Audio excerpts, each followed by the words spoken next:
je vous demande de prendre la parole à Éphésiens, livre d'Éphésiens, chapitre 3 et verset 17.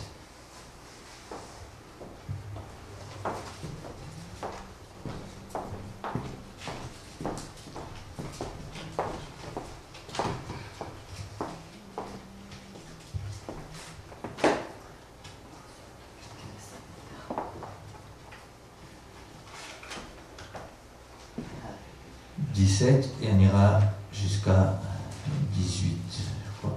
Donc, en sorte que Christ habite dans vos cœurs par la foi, étant enraciné et fondé dans l'amour, que vous puissiez comprendre avec tous les saints quelle est la largeur, la longueur, la profondeur et la hauteur, et connaître l'amour de Christ qui surpasse toute connaissance, en sorte que vous soyez remplis jusqu'à toute la plénitude de Dieu.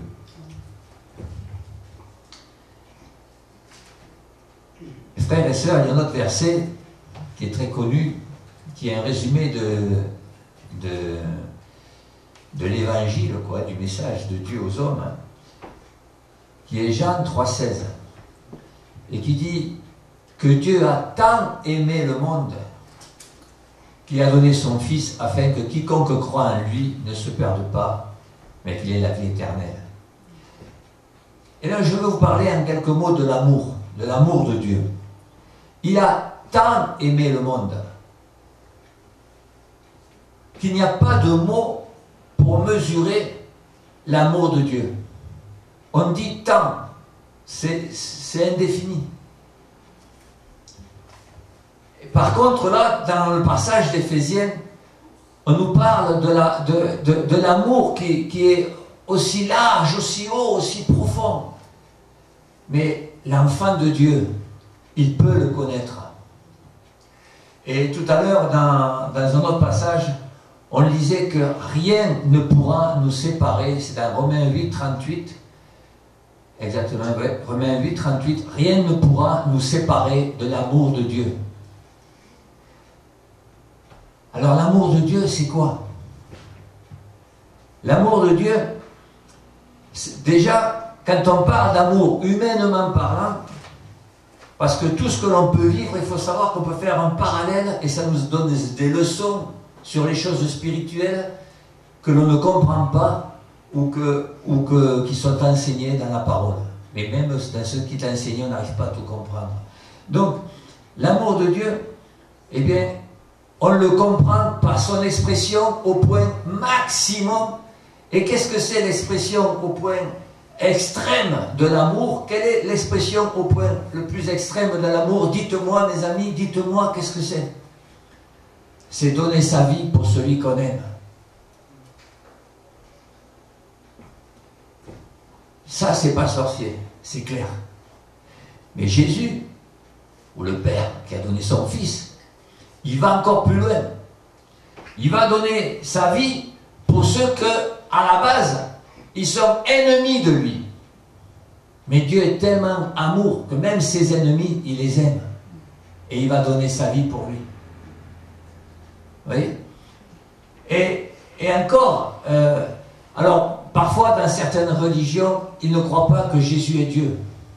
Mais moi, je veux vous dire une chose, à l'époque, il n'y avait pas des clones. Quand les apôtres ils ont écrit, parce qu'on ne s'était pas avancé dans la technologie, etc., et la science. Mais aujourd'hui, on pourrait dire que si Jésus était un clone, était une créature de Dieu, et qu'il serait venu donner sa vie pour nous, et qu'il me sauve, je dirais très bien, merci, j'ai du respect pour Dieu. Mais moi, ça ne me montre pas l'amour de Dieu, au point extrême. Vous comprenez ce que je veux dire?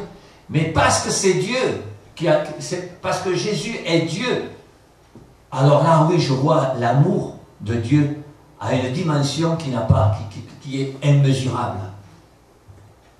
Mais le plus beau encore dans tout ça, et quand je parlais des clones, excusez-moi, je reviens, quand je parlais des clones, c'est que Dieu, il aurait pu faire un clone de Jess, c'est-à-dire de Jésus, de moi, ou de toi, il aurait pu faire un clone et le tenir là à préparer, pour que quand tu as envie de te repentir, et tu comprends que ta destinée, elle va changer, et tu vas vivre avec Dieu, eh bien, hop, il fait venir le clone, il met à ta place, parce qu'il faut un innocent pour payer pour le prix de nos péchés, et tu es sauvé.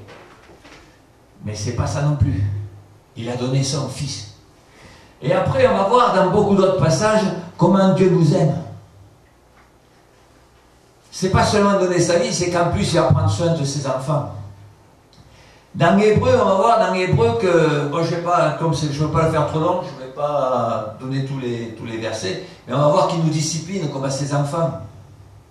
Dans Hébreu 12, dans Corinthiens 13, il nous donne un exemple de ce que c'est l'amour. Tenez, là j'y suis. Hein? Corinthiens 13, 4, l'amour est patient, il est plein de bonté, l'amour n'est point envieux, l'amour ne se vante point, il ne s'enfle point d'orgueil, il ne fait rien de malhonnête, il ne cherche point son intérêt, il ne s'irrite point, il ne soupçonne point le mal, il ne se réjouit point de l'injustice, mais il se réjouit de la vérité. Il excuse tout, il croit tout, il espère tout, il supporte tout. Moi, ce que j'aime beaucoup là, c'est qu'il ne cherche pas son intérêt. L'homme qui dit aimer Dieu et qui cherche son intérêt n'a rien compris à l'amour de Dieu. Et si les chrétiens n'ont rien compris à la foi chrétienne. Parce que quand Dieu nous a aimés de tout son cœur, de tout ce qu'il est, en donnant son Fils, notre réponse à nous, c'est être prêt à s'abandonner à lui, à se donner à lui entièrement, quel que soit le prix. Sachant aussi qu'il a beaucoup, il nous enveloppe de promesses pour nous soutenir, pour nous appuyer, pour nous encourager, pour nous guérir, pour nous fortifier. Donc,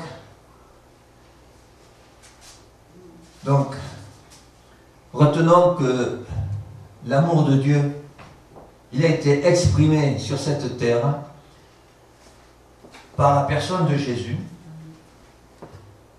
Et maintenant, comme il est dit dans le psaume 45, que ma bouche publie la louange de l'Éternel. Donc nous allons, eh bien, si vous connaissez cet amour, ben, je vous invite à adorer votre Dieu. Amen. Et ceux qui ne le connaissent pas, eh bien, qu'ils y méditent. Parce que ce n'est pas ce que moi je dis qui compte, c'est votre responsabilité d'aller voir ce Dieu invisible, qui est un Dieu qui se révèle. Amen. Et croyez-moi, il n'est pas menteur. Quand il dit « Celui qui me cherche, il me trouve », eh bien, vous le trouverez si vous le cherchez d'un cœur sincère.